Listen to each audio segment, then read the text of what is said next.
The Empire had ruled the Orion sector for 12,000 years. They had conquered 600 worlds and enslaved 47 species.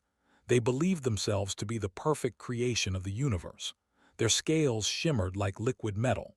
Their minds processed information faster than most computers. Their ships could glass entire planets in hours. No species had ever challenged them and survived. When their scout ships discovered Earth in 2157, they saw exactly what they expected to see. A primitive species, soft bodies, short, technology barely capable of reaching their own moon. The High Command laughed at the reports. These creatures called themselves humans. They fought wars among themselves. They polluted their own planet. They could not even agree on basic governance. The Emperor, the Eternal, made a decision that would end his civilization. He decided to make an example of humanity, not because humans were a threat. They were not. He did it because the galaxy needed to remember power. Some border species had begun to whisper about resistance. They needed a reminder of what happened to those who might dream of freedom.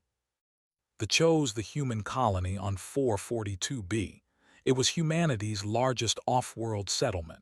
7 million people lived there. Farmers, scientists, children, families who had traveled 20 light years to build a new home. They had named their colony New Geneva. They believed they were writing a new chapter of human history. They arrived with a fleet of 300 warships. They surrounded the planet and blocked all communications.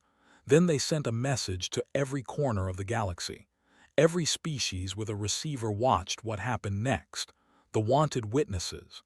They wanted the galaxy to see what happened to species that expanded without permission. Commander led the ground assault personally. He wanted the kills to be slow. Quick deaths would not send the right message. His soldiers moved through the colony with pulse weapons set to wound rather than kill. They herded the humans into the central plaza of New Geneva. 7 million people packed together under the alien sun.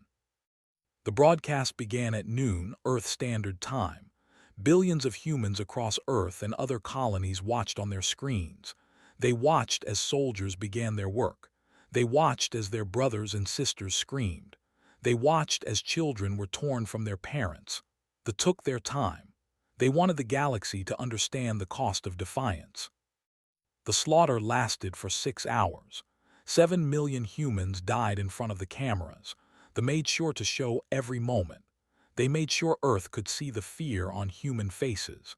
They made sure the galaxy understood that resistance was meaningless. When it was over, Commander stood among the bodies and addressed the cameras directly. "Let this be a lesson," he said. "Humanity will submit or humanity will be erased. The Empire offers you one chance.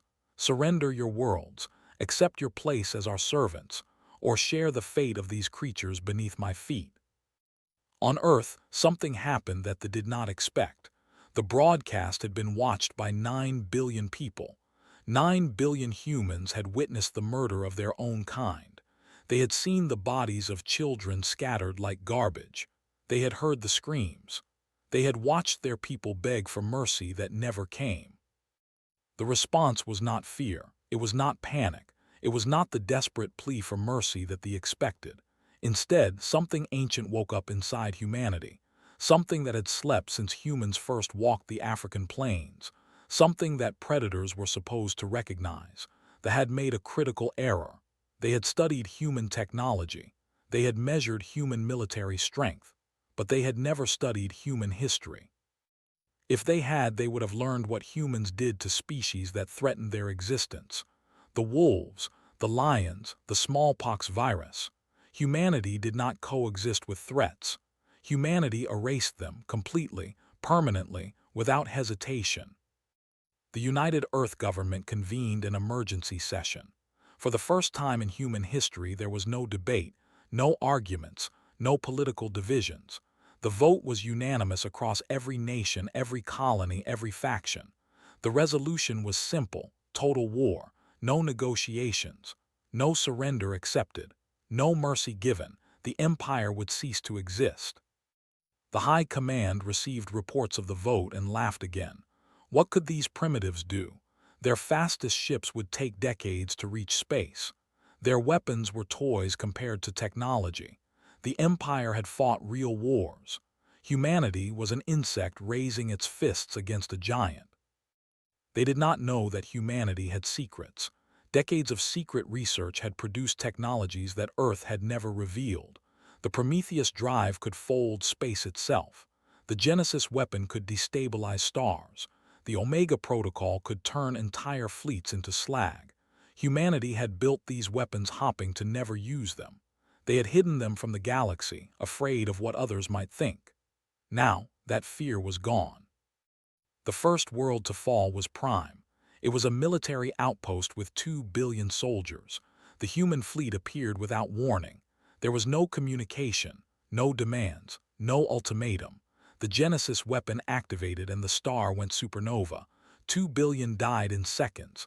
The planet was not just destroyed, it was unmade. Even the atoms that had composed it were scattered across space. The High Command received the news with confusion.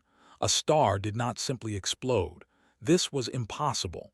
Their scientists insisted it must be a natural phenomenon. Then reports came then from landing, then from the jewel worlds. Human fleets were appearing everywhere and stars were dying in their wake. Emperor ordered his main fleet to engage the humans. 3,000 warships, the greatest armada in galactic history, moved to intercept the human forces. They expected a battle. Instead, they found the Omega Protocol. Human ships released a wave of energy that passed through shields like they were not there. It touched each ship and simply ended it. Atoms unbonded. Structures collapsed. 3,000 ships became 3,000 expanding clouds of dust. They began to understand, but understanding came too late. Humanity was not fighting a war. They were conducting an extermination. Every world was a target. Every ship was a target.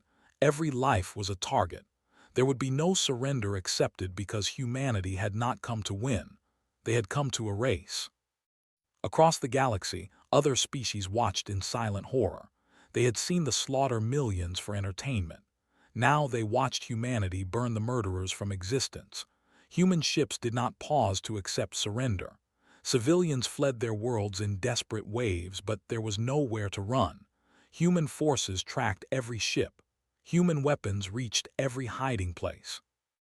The Emperor sent message after message begging for peace. He offered to return all territories. He offered to pay any price. He offered to surrender himself for judgment. The humans did not respond. They did not negotiate. They simply continued their work with terrible efficiency. In 9 months, the Empire ceased to exist.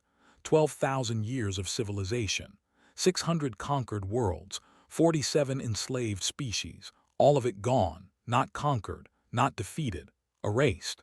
Human forces destroyed every colony, every ship, every space station. They hunted down survivors who had fled to other empires.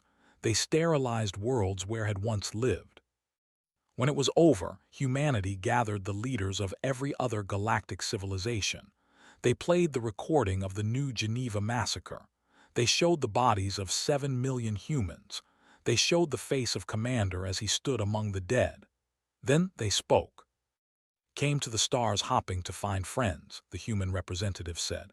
"We came hopping to join a community of peaceful species.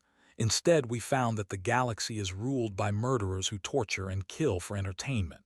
We want you to understand something. We did not enjoy what we did.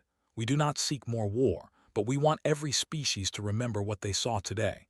Remember what we did to the, remember what we are capable of. And remember this, we will never be prey. We will never be slaves. We will never stand by while our people are slaughtered. If any species ever tries what the tried, they will share the fate. Not war, not conquest, erasure, complete and total erasure. There will be nothing left, not a planet, not a ship, not a gene, nothing." The galaxy had never been so quiet. The 47 species that they had enslaved wept with relief. The predator that had tormented them was gone. But even they looked at humanity with new eyes. Even they felt a chill when they looked at the soft-skinned creatures who had just killed 1 trillion lives in 9 months. Earth rebuilt the colony on 442b. They named it New Genesis. A memorial stood at its center, listing the names of every person killed in the massacre. Humans came from across the galaxy to read those names, to remember what had been done, to remember what humanity had done in response. In the centuries that followed, the galaxy changed. Species treated each other better. The strong no longer casually destroyed the weak. Conquests still happened, but the cruel entertainment stopped. The torture broadcasts ended. The galaxy had learned a lesson that they had failed to teach. There was always something stronger. There was always a consequence. And if you pushed the wrong species too far, they might not stop at victory. They might not stop until you simply no longer existed. Historians from 1,000 worlds would study the 9-month war. They would debate whether humanity had been justified. They would question whether genocide was ever acceptable, even in response to genocide. But none of them would ever challenge humanity directly. None of them would ever threat a human colony. None of them would ever forget what happened when the soft-skinned creatures from the small blue world decided that an enemy needed to be erased. They had wanted to send a message to the galaxy. They succeeded, but not in the way they intended. The message was simple. Humanity remembered. Humanity responded. And the Empire was now nothing but dust and cautionary tales told to children. 7 million humans had died screaming for the entertainment of an empire. That empire paid for those screams with its entire existence. In the cold mathematics of the universe, many would argue that humanity had overpaid the debt 1,000,000 times over. But humans did not care about mathematics when it came to their own. They cared about justice. They cared about protection. They cared about making sure that no species would ever dare to touch them again. And in that, they succeeded completely.